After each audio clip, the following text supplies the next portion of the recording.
గంజాయి విక్రయిస్తున్న గ్యాంగ్ కు చెక్ పెట్టారు పోలీసులు. మాటు వేసి నిందితులను రెడ్ హ్యాండెడ్ గా పట్టుకున్నారు. వారి వద్ద నుంచి కిలోల కొద్ది గంజాయిని స్వాధీనం చేసుకున్నారు. మరి ఆ గంజాయి గ్యాంగ్ ఆగడాలు తెలుసుకోవాలంటే ఈ స్టోరీ చూడండి.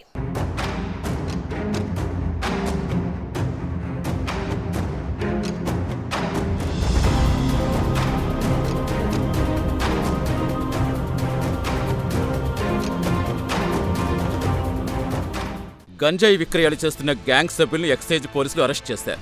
మోహన్ వెంకట్, మనీష్ ఉపాధ్యాయ్, విశాల్, రవితేజాలు గ్యాంగులుగా ఏర్పడ్డారు.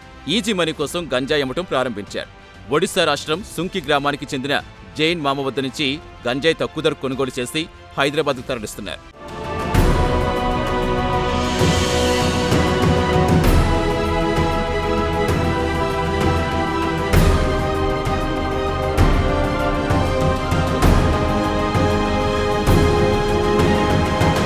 గంజాయిని చిన్న చిన్న ప్యాకెట్లుగా చేసి హైదరాబాద్లో మౌలాలి, ఈసీఐఎల్, చెంగిచెర్ల తదితర ప్రాంతాల్లో విక్రయిస్తున్నారు. అయితే గంజాయి గ్యాంగ్పై పోలీసులకు సమాచారం అందడంతో వారు నిఘా పెట్టారు.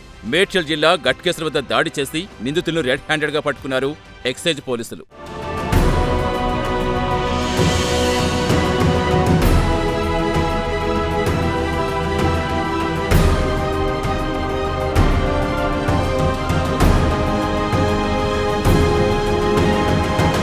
నిందితుల నుంచి 10 కిలోల గంజాయి, కారు, 2 బైకులు, 5 సెల్ ఫోన్లు స్వాధీనం చేస్తున్నారు పోలీసులు. నిందితులను అరెస్ట్ చేసి రిమాండ్కు తరలించారు. అయితే వాటి గంజాయి విక్రయించిన జైన్ మామ ప్రస్తుతం పరారీలో ఉన్నాడు.